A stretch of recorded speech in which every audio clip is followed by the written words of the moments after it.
So you think you need a lot of money to be a property developer?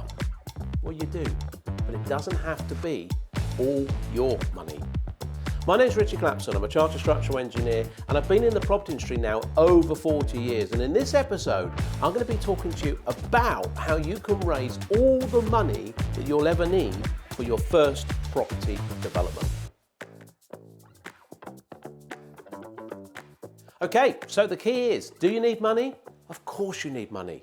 How do you get that money? Because you don't have to use your money. There's always money needed for development, but it can come from other places. And I'm going to talk to you today about a mixture of commercial money and private money and blending the two together. That private money could also be a blend of your money and other people's money. So this is how you put the development finance together. Let's talk first of all about raising commercial finance, that element of what we need for the property. The secret here is to know what sort of percentages that you can be lent. Now, provided you're doing something that's got certainty, and if we start with a scheme under permitted development rights, then we can actually bring up to 70% of the funding to purchase the project and 100% of all the development costs.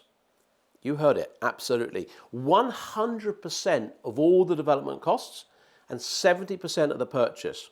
When I'm talking about 100% of the development costs, I'm talking about all of the materials, all of the kitchens, the bathrooms, the plastering, the plumbing, the electrics, the windows, the doors, the walls, the carpets, everything that goes into the development. And I'm also talking about all the labour to put that in. The plasterers, the plumbers, the electricians, the kitchen fitters and so on. Equally, I'm also talking in this 100% that you can borrow about the professional fees, the architect, the structural engineer, the cost consultant to run the cost for you, and the project manager to manage the project for you, and the planning consultant to get you the permission. All of that, the professional fees, the labour and the materials, you can borrow 100% of that. And going back to the purchase, you can borrow up to 70% of the purchase. Now, why is that and how does that work? Let me just explain. So the key here is to not think about you. You've got to think about the deal. Because the secret here, it's the deal that's critical. It's the deal that has to stack up first.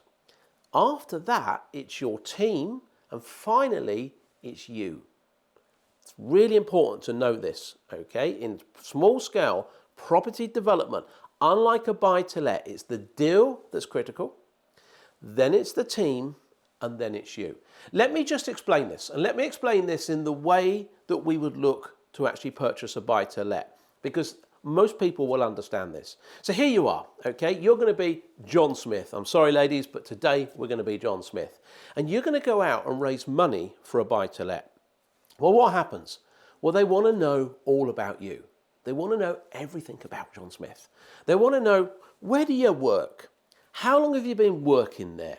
What sector's it in? Can you give me 6 months worth of pay slips? They want all those pay slips, they want all that detail. Can you give me 6 months worth of bank statements? Have you got any credit cards? Give me the credit card statements. I want to see what you borrow. Have you got a car loan? 2 car loans? How much are you spending on holiday? How much do you spend on food? What about school fees? Absolutely everything. What do you have for breakfast? Almost. They want to know absolutely everything about you. And why is that? Well, it's about affordability. Because if you take on a buy-to-let, or even if it was your own home, they want to know that you can afford to pay that mortgage. And with a buy-to-let, of course, as soon as you buy that, you can't put tenants in, can you? Not straight away. You're probably going to do the thing up. So you're probably got a month, maybe 2, where the thing's empty. They, the commercial funders, the specialist funders, need to know that you can afford to pay that mortgage. That is so important. And equally, what if you get voids? What if between tenants, you've got a gap, you've got to go in, you've got to freshen the place up. You might again have a month, maybe 2 months. You've got to afford to pay that mortgage. Now, only then, once they're happy with your pay slips, your bank statements and all of your expenditure, they then say, what is it you wanted, Mr. Smith? Mid-terrace, 3-bed, buy-to-let. Perhaps something like this one here. Yes, no problem at all. We can lend you that money. Does that make sense? Does everyone understand that? But it's different. It's very different for a commercial property. Because remember what I said, it's the deal that has to stack up first. So they're not interested in you, John Smith, not today, not straight away. What are they interested in? Well, they're interested in the deal. And in fact, how are they going to be talked to? Not normally by you, it's going to be through a broker.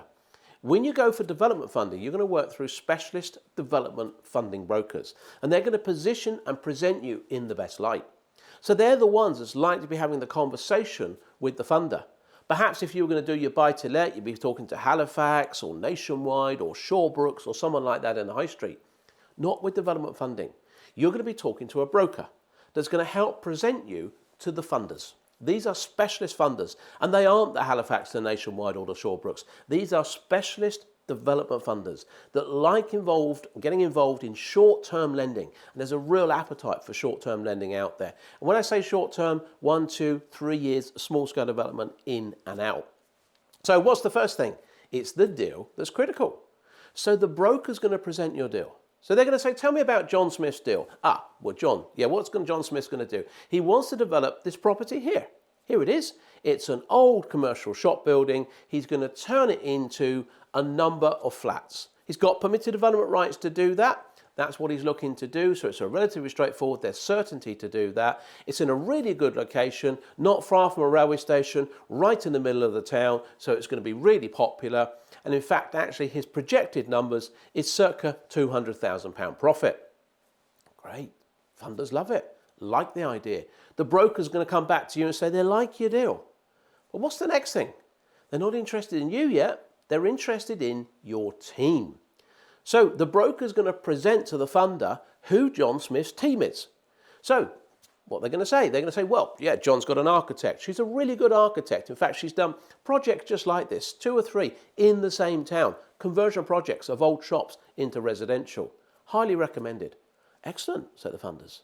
And what about the structural engineer? Yeah, he's a really good guy. In fact, he's worked with the architect on one of those projects. Equally local, done a number of conversion type projects. The cost consultant, well, actually, yeah, doesn't know the architect, but has actually worked with the structural engineer and very familiar with the project manager. And the project manager, in fact, the project managers work with all of them separately and actually in the local town and running several schemes just like this right now. And what about the contractor? The funders are going to ask. The contractor. Well, there's a choice of 2 contractors that John Smith's looking at the moment with guidance from his project manager. And in fact, both of them have worked with the architect and the structural engineer, both with the project manager separately. And actually, they come highly recommended and have done similar schemes. They're financially stable, structurally stable. They're ready to go. They could take on this size project. Wow. The funders are happy. The funders are happy with the project. The deal stacks up. They're happy with the team. And finally, tell me a bit about John Smith. They're not looking for affordability. What they're looking for is something called your net asset position or your net asset statement. What are you worth? How much money do you have? If you sold everything you had, paid everything back, what is that financial position, your financial standing? So if you had a house, how much equity is in that house? If you've got a business, have you got some value in it? If you've got any loans, what are those loans against? Maybe you've got a car loan, but there's equity in that car. They want to look at that position. They're actually not interested whether you've got a job. In fact, the other day, I was in one of my training rooms with my students, and one of the students put their hand up, asked the broker that I had in the room, and said, look, I just want to be absolutely clear. I've left my job to focus full-time on property. Is that going to go against me? And the broker said, no. In fact, that might even help, because you're going to now totally focus on making your development work. And the funders like that. They want you to focus on the development. The development, they're going to lend you up to 70% of the purchase and 100% of the development funding. So it's so important that you actually present yourself in the best light. But they're not looking for affordability. Why is that? That's because all of the interest is rolled up. All of the interest is rolled up and paid at the end. There are no monthly payments, no monthly installments. So they're not looking for your affordability. When you sell the units at the end, you're going to pay off the investors, okay? So the commercial investors first, private investors, I'll talk about that in just a moment. And then finally, the last bit is your profit. So all of the interest is rolled up. This is why this model is about the deal, your team, and then you.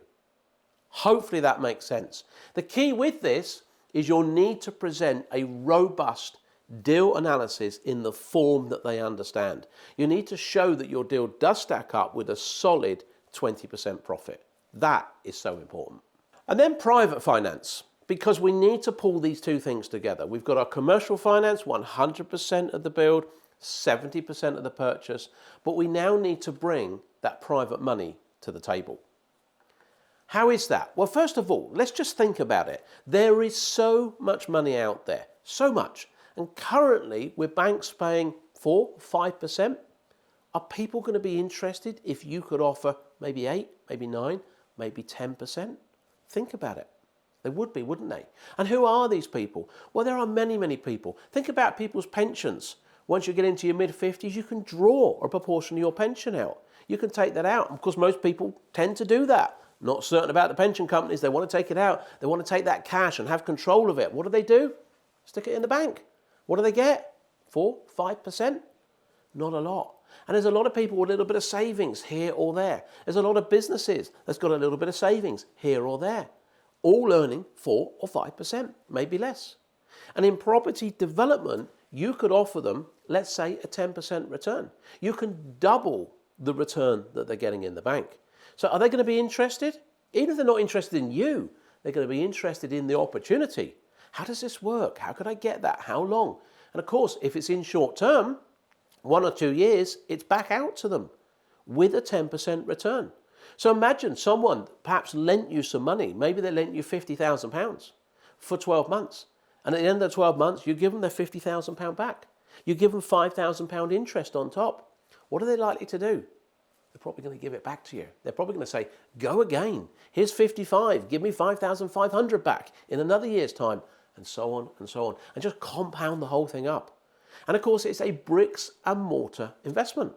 So people are interested. If you ask money, said to someone, can you lend me some money to, invest in stocks and shares? They'll be all, no, thank you.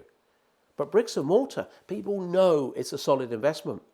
And when you go to someone, and it could be an auntie, it could be an uncle, it could be an old work colleague, and they say, so what is it you're investing in? You say, yeah, the old bank down the high street. We're going to convert it into residential. They go, the old bank, I know that building.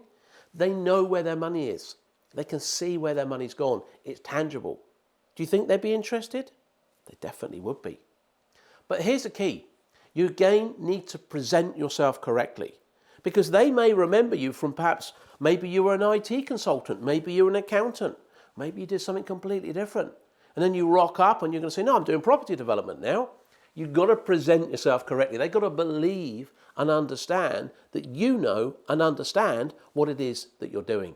So present yourself correctly is absolutely paramount. And when I say present, I mean in all shapes, not just in terms of your knowledge and your confidence, but turn up in the right attire. Don't turn up in scruffy t-shirt and a shorts and say, could you lend me £50,000? It's not going to happen. Okay, you don't have to go suited and booted, but a nice pair of trousers and a nice shirt, maybe a jacket if you're talking to someone.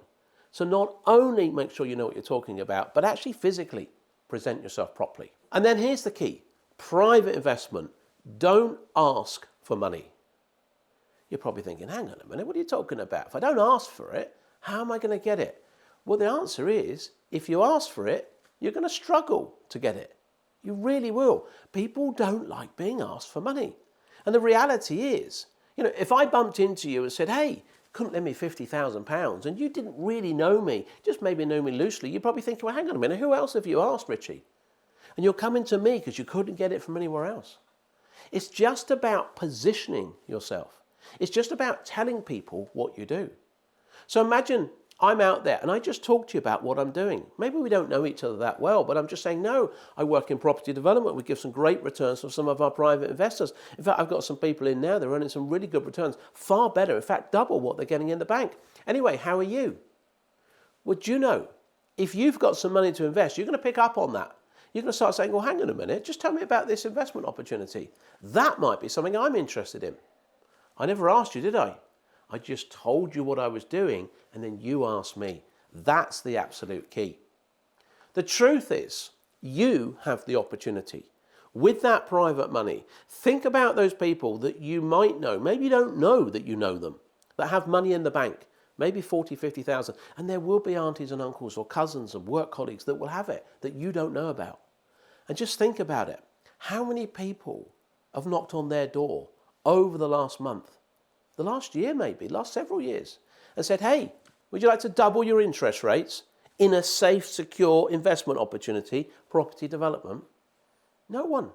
No one's probably done that. So you have the opportunity. And that is a massive mindset shift to see that. You've got to actually switch away that you think about these things. Just turn it around. Importantly, do not go out there and just start asking for money. Okay? You can't advertise that you're looking for rates. There are FCA, Financial Conduct Authority rules. There's things called sophisticated and non-sophisticated investors. And you need to make sure you understand that. So just don't go out and start this thing. But the important thing with all of this, that private money's out there. So just think about what we've talked about in this episode. Firstly and importantly, you can borrow up to 70% of the purchase and 100% of the development costs, labour, material, professional fees from specialist lenders. That just leaves us 30% of the purchase. Some of that money can be your own, or it can be a blend of your own and private investors where you're offering them a far better return than what they can get in the bank. And I can assure you, even though you perhaps think you don't know, there will be people in your social circles with money ready to invest. And you blend those two lots of private money and that commercial money together, you can go out and start doing developments that earn six-figure sums. So do you need a lot of money for development? Yes, you do. Does it have to be yours? No, it doesn't. Hopefully you've enjoyed this episode. If you do, or if you have, please like and subscribe. And if there's anything else that you'd like us to talk about or do or cover in future episodes, please put it in some comments below and we'll see what we can do. I'll see you in the next episode.